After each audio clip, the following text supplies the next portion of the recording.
한국불교사부분 교육아사 김웅광입니다. 2부 학술 이 대회는 이번에 교육아사리회가 창립된 첫 번째 학술 대회인데요.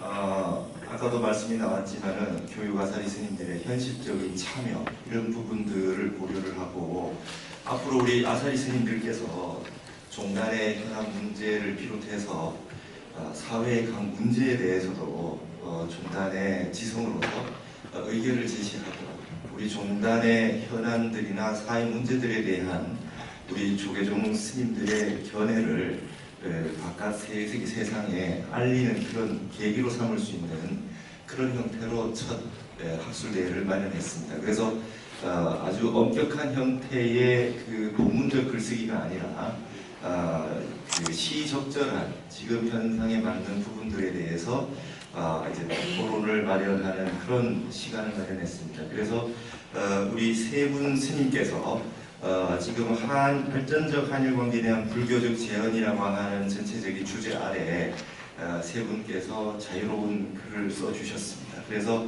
지금 우리 한일관계가 좀 경색이 돼 있고 탈출구를 좀 모색하지 못하고 있는 형편인데요. 이런 안개 정국에서 불교적인 해법은 무엇이냐? 부처님의 가르침과 우리 율자, 그 다음에 우리 불교적 시각에서 어떻게 이 문제를 해결해 나가는 데에 그 제언을 하고 발전적인 견해를 제시하는가라고 하는 것을 제시하는 그런 시간이 되겠습니다. 그래서 지정 토론자가 없고요. 한 분당 20분씩 순서대로 세 분이 발표하는 시간을 갖도록 하겠습니다. 그런 다음에 여기에 계신 모든 교육아사리 스님들이 논평자 내지 질의 토론자가 되어 주셔가지고 우리 플로어에서 질문을 해주시고 그렇게 답변을 하시면서 많은 의견들이 나오고 뭔가 좀 합의점이 도출될 수 있는 그런 시간을 한번 마련해 보겠습니다. 첫 번째 발표해 주실 분은요, 조계종 교육아사리에서 중앙성가대 교수이신 자연 스님께서 애증의 한일 관계 어떻게 볼 것인가라는 제목으로 발표를 해주시겠습니다. 여러분 박수로 청하겠습니다.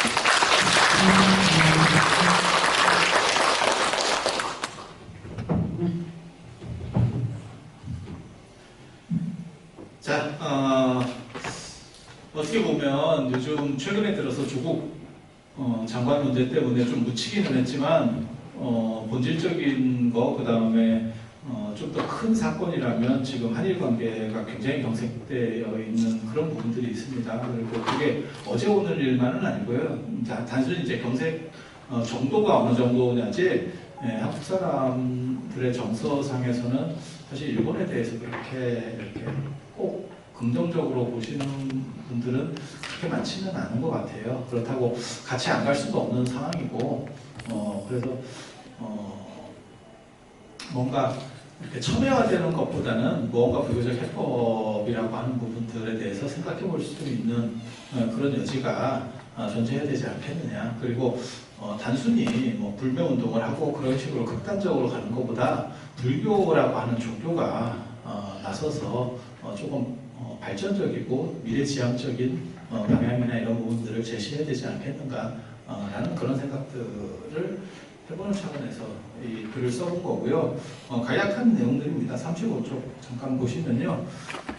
한일관계 문제점은 한 1400년 정도 됐습니다. 그래서 장수왕 2년에 건립된 관계토대왕비에 보시면 391년 외가 이제 신라를 침입했다. 그래서 이제 관계토대왕 호태왕이 오만을 거느리고 가서 이제 다 물리쳤다. 뭐 이런 그때부터 이제 문제가 시작되는 거죠. 기록에 나오는 처음 이제 문제입니다. 그리고 인접한 나라치고 사실 관계가 그렇게 썩 좋은 나라는 별로 없습니다. 그런 정도는 염두에 두시면 되고, 그리고 고려 말 되면 역사적인 얘기 잠깐만 훑어드리면 고려 말에 아시다시피 이제 외구들이 많이 창궐했고요. 많이 창궐했고 그 과정에서 지금 이제 고려부라도 대부분 약탈이 된 거고요. 또 무장 세력들이 외구를 진압하는 과정에서 발호를 해서 결국 조선이라는 나라가 들어서고 뭐 이런 부분들도 있습니다. 그리고 외구가 많이 움직일 때는 특징적으로 뭐가 있냐면 기후때가 약간 달라져요. 그래서 대마도가 이제 주류죠. 외구의 주류는 대마도입니다. 그래서 섬 안에서는 먹고 살 게 없기 때문에 밖으로 무조건 치고 나와야 되는 그런 특수성이 존재해요. 그래서 우리도 이제 뭔가를 좀 고려 때 이제 하죠. 그래서 영웅연합군 결성해서 우리도 공격한 적이 있습니다. 일본을 치려고 했었고 그때 이제 가미가제 사건들이 벌어지는 거고요. 그리고 몽고만 간 게 아니고 주력 군대는 다 고위험인들이었습니다. 그래서 고려인들 많이 좀 희생이 됐었고 뭐 이런 사건들이 있습니다. 그리고 결국 세종 1년에 대마도를 정벌했죠. 이종무의 대마도 정벌 뭐 유명한 얘기고요. 그리고 36쪽 이제 보시면 이 간도협약이 사실은 우리가 일본 관계를 얘기할 때 잘 얘기 안 해서 그러는데 제일 중요한 것 중에 하나가 바로 이 간도협약하고 1992년에 체결된 조중 변개조약이라고 하는 부분이 있거든요. 그래서 이렇게 보시면 백두산 정개비 많이 들어보셨을 겁니다. 이게 이제 압록강하고 토문강을 사이로 중국과 경계를 긋는다라고 하는데 그 토문강이 어딘지를 모르죠. 그래서 그걸 이제 송화강으로도 보고 그 다음에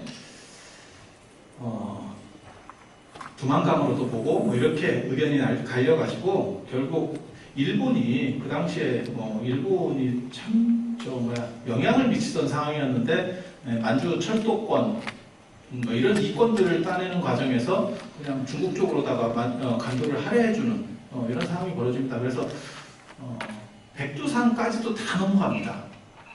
압록강, 두만강으로 경계를 그어버리면 백두산까지 다 넘어가요. 그걸 북한에서 1962년에 조중 경계조약을 통해서 그나마 백두산을 좀 찾아온 겁니다. 근데 왜 이 부분에 대해서 잘 모르냐면 그래서 지금 현재 북한이 54.5%, 그 다음에 중국이 45.5% 천지의 비율이에요. 그러니까 절반씩 가지고 있는 거거든요. 그래서 우리가 중국 쪽으로도 올라갈 수 있고 이제 북한 쪽으로도 올라갈 수 있는데 이 부분이 이제 잘 대두가 안 된 게 그 당시는 이제 박정희 정권 초기입니다.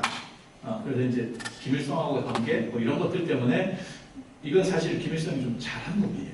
안 그랬으면 그냥 뺏긴 놈이에요. 뺏기는 상황이었는데 그래도 우겨서 찾아온 거예요. 근데 우리는 그 얘기를 해줄 수가 없었죠.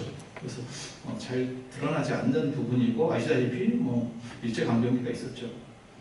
그리고 일본이 이제 패망하고 나서 36쪽 두 번째 보시면 한일 문제의 일자별 정리 이래가지고 65년에 박정희 정권 때 아시다시피 대일 청구권이 협정이 됐고 그때 받은 게 3억 달러를 받고 그 다음에 2억 달러를 차관이라는 건 뭐 결국 갚아야 되는 돈이잖아요. 3억이면 3천억, 한 4천억, 한 3,600억 정도 지금 한들로 물론 실차는 있지만 그래서 굉장히 적게 받은 거죠. 그리고 이제 개인 판결은 어떻게 하느냐 그런 문제들이 있었고. 그리고 아시다시피 36쪽에 2번 보시면 강제징용 피해자의 판결이 있어서 2018년 10월 30일에 있어서 이제 그 부분을 조금 더 너네가 양보해라고 하니까 일본이 이제 반발하면서 이제 한국을 어떻게 보면 좀 잡자라는 걸로 36쪽의 맨 밑에 보시면 반도체 디스플레이 우리 어떻게 보면 주력 산업입니다. 그쪽에 대한 것들을 무역 규제 비슷하게 하면서 좀 어렵게 만들어가서 이제 압력을 넣겠다 이렇게 된 거고 우리도 그 대응을 해서 37쪽 일본 제품 불매운동 이제 시작이 된 거죠. 그리고 이제 서로 이제 화이트북에서 제외하고 지소미아 이제 파기하고 뭐 어쩌고 이제 계속 그런데 37쪽에 9번 한번 보세요. 일본 불매운동이 석 달째 지금 이제 또 달라졌죠. 그리고 얼마 전에 또 유니클로 사건이 터졌죠. 유니클로 광고 사건이 터져서 그래서 참여율이 뭐 보통은 이제 그렇게 얘기를 하거든요. 일본 쪽에서 늘상 얘기하는 게 너네가 불매운동 해봐야 얼마나 가냐. 근데 지금은 상황이 좀 많이 바뀌었습니다. 뒤쪽에 가시면 무슨 얘기도 나오냐면 내가 독립운동에는 참석을 못했어도 젊은 사람들이 지금 이런 운동에 더 적극적이에요. 독립운동에는 참여를 못했을지언정 내가 불매운동에는 참여를 하겠다. 이렇게 해서 대립각이 점점 깊어지고 있죠. 그래서 그 밑에 이제 일본의 불성실한테도 라고 하는 부분이 있죠. 사과의 기본은 피해를 본 사람이 만족할 때까지라고 하는 게 기본 전제입니다. 근데 일본이 사과를 하기는 했는데 그게 사과인지 아닌지 좀 굉장히 철학적인 부분들이 많이 있죠. 저걸 사과라고 우리가 받아들여야 될까? 사실 어떻게 보면 유럽의 독일하고는 좀 다른 점이 있는데요. 그거는 유럽의 독일 주변에는 강력한 국가들이 있었고 그렇게 해서 동시에 사과를 할 수밖에 없는 그런 조건이 있었고 일본 입장에서는 어떻게 보면 우리가 조금 약간 만만해 보였을 수 있는 거죠. 그래서 그러다 보니까 얘네가 사과 같지 않은 사과를 하고 우리 입장에서는 끝났다고 하기에는 좀 그렇고 이거는 아닌 것 같고 그래서 이제 계속 말들을 조금씩 정권 때마다 바꾸게 되는 거고 그럴 수밖에 없고 일본은 너네는 왜 자꾸 바꾸느냐 지금 그 문제가 계속 터지는 거죠. 그리고 아시다시피 이제 그 전으로 조금만 더 거슬러 올라가면 해방 직후에 친일 청산이 안 됐었고 그 다음에 독립하신 분들이 오히려 피해를 보는 뭐 이런 사건들이 많이 있었죠. 그래서 개인적으로는 그런 생각을 합니다. 지금이라도 만주 쪽에 조금이라도 걸려만 있어도 어느 정도 이상은 좀 보상을 해줘야 된다라는 생각은 해요. 그러니까 아닌 사람이 섞여 들어올지언정 독립운동가의 후손이라는 게 조금이라도 존재만 하면 국가가 그런 건 책임을 어느 정도는 분담을 해줘야 된다 이런 생각도 합니다. 지금 만약에 이런 식으로 진행돼서 나중에 국가가 위험해지면 나설 사람들이 별로 없을 겁니다. 나서면 손해본다 이런 인식들이 오히려 더 존재하고 있어서 굉장히 위험하다는 생각을 합니다. 그리고 37쪽의 밑에 보시면 일본의 불성실한 태도에 대해서 어느 정도 감정적인 게 있었냐면 1954년에 보시면 굉장히 재밌습니다. 한일 축구 경기가 열렸는데 이승만 대통령이 일장기를 가지고 우리나라에 들어올 수 없다 이렇게 해서 도쿄에 가서 경기를 하게 됐대요. 근데 그걸 경무대에 불러가지고, 그러니까 청와대에 불러가지고 얘기를 이렇게 격려를 해주니까 뭐라고 그랬냐면 질 경우 돌아오지 않고 혈액탄에 몸을 던지겠다. 굉장히 너무너무 섬뜩한 얘기입니다. 이 정도로 비장한 각오. 그래서 제가 이겼나 졌나 찾아봤더니 다행히 이겼습니다. 다행히 이겼습니다. 38번 이렇게 보시면 1995년 아시다시피 아주 재밌는 사건이 벌어집니다. 그게 한일 합방으로 일본이 좋은 일도 했다라고 총무청 장관, 일본의 총무청 장관이 얘기를 하니까 이제 김영삼 대통령이 뭐라 그러냐, 버르장머리를 고쳐놓겠다 이렇게 얘기를 했습니다. 그리고 김영삼 대통령 같은 경우는 일본에 대해서 별로 이렇게 긍정적이지 않았죠. 그래서 93년도에 경복궁 앞에 아시다시피 총독부 건물이 있었습니다. 그 당시 박물관으로 쓰이던 그 건물이 건축학적으로 굉장히 중요한 건물입니다. 그게 만약에 존재했었으면 유네스코 문화재에 들어갈 수 있을 정도의 건축물이에요. 그래서 그걸 무슨 얘기가 있었냐면 이전하자고 했어요. 전문가들이 다 이전하자고. 그 다음에 일본도 그 이전 기원까지 될 용의가 있다라고 했는데 김영삼 대통령이 아주 그냥 싸그리 날려버렸죠. 싸그리 날렸죠. 뭐 문화재고 뭐고 다 필요 없다. 저거는 용납할 수 없다. 그래서 요 밑에 보시면 만약에 김영삼 대통령이 그렇게 하려고 했어도 국민적 감정이 없었으면 그런 식의 행동은 쉽지 않았을 거다. 근데 우리나라에서는 그걸 살려야 된다라고 강력하게 말하는 사람은 없었어요. 이제 뒤에서 전문가들끼리 저렇게 하는 건 너무 하는 거 아니야? 라는 정도만 했었죠. 그래서 김영삼 정부에서 총독부를 어떻게 보면 상징적 건물을 완전히 날려버린 거, 그 다음에 버르장머리를 고쳐놓겠다라고 말을 했다가 나중에 어떤 일이 벌어지냐면 97년에 여러분 아시다시피 IMF가 왔죠. 그때 일본이 손을 뺐죠. 그래서 이제 우리가 더 어떻게 보면 통렬하게 고통을 받았던 그런 부분들이 있습니다. 그런 부분들이 있습니다. 그리고 38페이지의 세 번째 보면 이명박 대통령이 독도를 갑자기 깜짝 방문해서 또 쇼를 한번 했었던 적이 있죠. 그리고 일본에서 이제 또 뭐 어떻게 저렇게 대응하는 그런 이야기들이 있습니다. 그래서 천황에게 뭐 사죄해라 이런 얘기들이 있었고 38쪽 보시면요 일본에 대한 한국인의 평가 이게 굉장히 재밌습니다. 일본인이 생각하는 한국하고 한국인이 생각하는 일본 사람은 상당히 사실 인식이 다릅니다. 그래서 한국 사람들은 어떻게 생각하냐면 백제 옛날에 식민지 아니었냐, 우리가 문화 다 전수해 준 거 아니냐, 중국에서 한국을 거쳐서 일본으로 간 거 아니냐, 이거는 우리식 생각. 그리고 38쪽 밑에 보시면 일본은 제가 줄쳐놓은 데 있습니다. 일본은 명나라의 해금령 이후로 중국 문화권으로부터 이탈해가지고 독자 노선을 걷게 돼요. 그러니까 외국짓 하다가 명나라에서 아예 상대를 안 해줍니다. 너네는 빠져 이렇게. 그래서 중국적 세관에서부터 이탈한 뒤부터 독자적인 걸로 움직입니다. 그래서 연호도 사용하고 그 다음에 독자 문화 비슷하게 발전을 해서 미국 같은 데서는 지금 다 서구에서는 어떻게 생각하냐면 세무엘 헌팅턴 같은 문명의 충돌 이런 데 다 뭐라고 나오면 중국 문화권과 일본 문화권, 동아시아를 이렇게 두 개로 얘기를 합니다. 우리는 그냥 중국 문화권이 있고 그 안에 뭐 한국이나 일본 이런 나라가 있어 이렇게 생각하는 거하고 좀 다른 관점들이 있습니다. 그래서 일본은 자기네들은 머리가 컸다고 생각하고 우리는 뭐라고 생각하냐면 너네는 아무리 머리가 커도 우리보다는 안 돼 라고 하는 생각들이 계속 잠재적으로 있는 거죠. 그리고 39쪽 보시면 언어의 우월성 이거 굉장히 좀 재밌습니다. 각 나라들을 이제 보는 관점이거든요. 언어는 비슷한 레벨의 단어가 연속됐을 때 앞에 있는 게 더 뭐랄까 우월한 겁니다. 그러니까 용호, 뭐 남녀, 천지, 그 다음에 군신, 부자 이렇게 생각하시면 앞에 게 더 우월한 거라는 걸 생각하실 수 있을 거예요. 그래서 각 나라들을 보면 지금 중간에 제가 밑줄 친 것처럼 한국, 북한, 미국, 중국, 일본 순서입니다. 그러니까 한미 관계, 미중 관계, 그 다음에 북미 관계, 부를 때 보면 앞에 나오는 글자들 순서를 보면 그래요. 그리고 일본은 언제나 끝입니다. 중일 관계, 미일 관계 이렇게. 그래서 일본에 대해서는 긍정적이지 않은 게 우리의 그냥 기본적인 관점이에요. 그리고 39쪽 이렇게 사에 보시면 전 세계에서 일본을 유일하게 우습게 보는 나라가 한국입니다. 일본이 지금 이 GDP 기준으로 보면 유로존에서 최강국은 아시다시피 독일입니다. 그리고 두 번째 강력한 거는 프랑스예요. 근데 독일하고 프랑스를 합친 정도가 일본보다 조금 더 많은 정도거든요. 그러니까 단일 국가로는 최강입니다.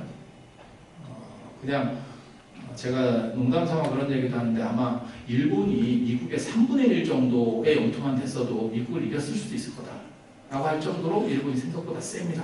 근데 우리 인식에서는 언제나 일본은 조금 그래 이런 식 생각을 가진, 그래서 전 세계에서 일본을 유일하게 우습게 보는 나라.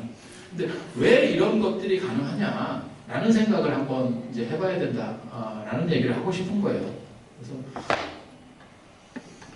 39쪽에 보시면 이제 증오를 가리키는 것이 정당하냐? 라는 얘기를 쓰고 있습니다. 그래서 반일 불매 운동의 가장 큰 특징이 아까 말씀드린 것처럼 독립운동에는 참여하지 못했으나 불매 운동에는 참여하겠다. 그리고 거기서의 핵심이 기성세대가 아니고 지금 현재 불붙은 거는 젊은 세대들이에요. 젊은 세대들. 그리고 굉장히 흥미로운 거는 일제강점기 때 사신 분들은 지금 거의 없습니다.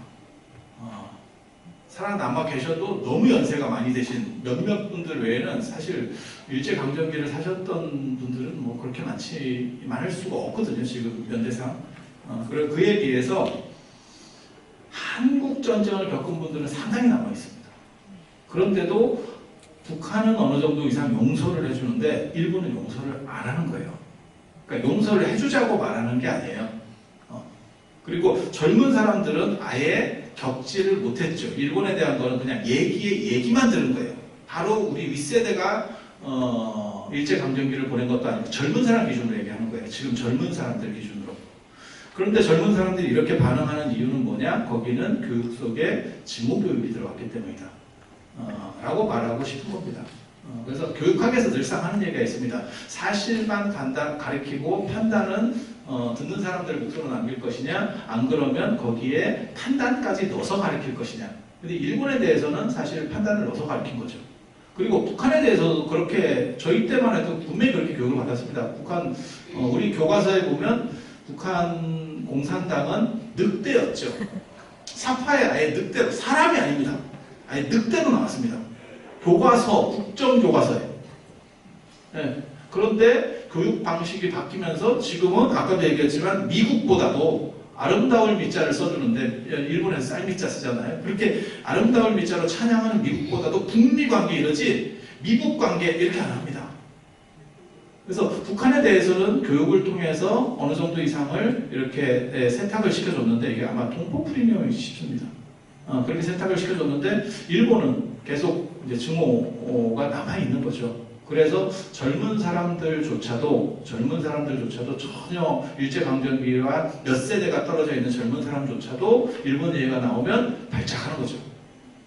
발작하고 있는 거죠. 그게 잘못됐다라고 얘기하는 게 아니고 그렇게 하는 것이 과연 정당한가, 그 다음에 미래 발전을 위해서 옳을 수 있는가에 대해서 얘기하는 겁니다. 지금 40쪽 세 번째 보시면 교육을 통한 증오의 대물림과 확대 양상의 결과다. 이렇게 될 수 있는 것은 젊은이들은 일본에 대한 직접적인 피해를 입은 일이 없다. 그런데도 불구하고 밑으로 몇째 줄 내려가시면 청소년들의 75%가 일본 불매운동에 참여하겠다라고 말했다. 그것은 성인 평균 60%보다 오히려 높다. 그러니까 이건 교육 아니면은 이렇게 될 수는 없다라고 보는 거죠. 겪은 세대의 바로 밑세대보다 밑에 세대가 오히려 더 증오가 큰 거죠. 그래서 40쪽 중간에 보시면 사실의 교육과 증오의 교육. 그래서 이런 증오의 교육을 하게 됐을 때, 그러니까 기억은 해야 되지만 기억은 하고 분명히 어디까지가 사실인지에 대해서 명확하게 알아둘 필요는 있지만 증오 자체를 교육시키면 미래 발전적인 관계는 성립할 수가 없다. 사실 그 얘기를 하고 싶은 거예요. 그래서 40쪽 밑에 세 번째 줄 보시면 한국과 일본은 지리적인 위치나 인접 국가라는 측면상 극단적인 파국은 바람직하지 않다. 이런 점에서 사실에 대한 정확한 고지와 과거사에 대한 명확한 인식은 반드시 유지해야 하지만 증오의 판단에 입각한 교육은 올바르지 않다. 왜 그러냐면 41쪽 미래의 지향적 살아야 되기 때문에 정확하게 말하면 그래서 전 세계는 지금 새롭게 블록화되고 있는 그런 모습이다. 푸틴이라는 사람이 지금 러시아를 장악하고 있고 그 다음에 시진핑이 지금 종신으로 하겠다고 지금 나서고 있고 그 다음에 저쪽 미국 쪽에는 아주 형이상학적 사고를 가지신 트럼프 대통령이 계시고 저는 어디로 튈지 잘 모르는 이게 사람인가 싶을 정도로 강력한 분이 또 계시고 그 다음에 북한에는 가끔 이렇게 핵무기를 쏘는 이벤트를 불꽃놀이 이벤트를 주기적으로 해주시는 분이 또 있고 주변에 뭐 만만치가 않습니다. 그래서 러시아도 어떻게 보면 자기식으로 챙겨나가고 있고 미국은 미국식으로 미국 우선주의라고 하는 미국 중심을 만들어가고 있고 그 다음에 유럽은 유럽식으로 뭉쳐있고 우리는 사실 어딘가에는 이렇게 좀 독자로 서기에는 조금 약한 상황인데 일본하고까지 싸워서 지금 상황들이 너무 안 좋은 거 아니냐. 그러니까 미래라는 걸 생각하면 그래서 제가 여기다 이렇게 써놨습니다. 빈대를 잡기 위해서 초가삼간을 태울 수 있다. 싫은 건 싫은 거지만 그렇다고 너무 파국으로 가면 안 된다. 사실 그래서 이번에 천황 취임식 때도 저는 대통령이 가서 뭔가를 좀 풀었으면 하는 생각도 했었어요. 근데 이제 그것도 이제 안 되는 거죠. 물론 뭐 정권에서 이런 극단적 관계를 이용하는 걸 수도 있고요. 그래서 41쪽 보시면 5월 동주.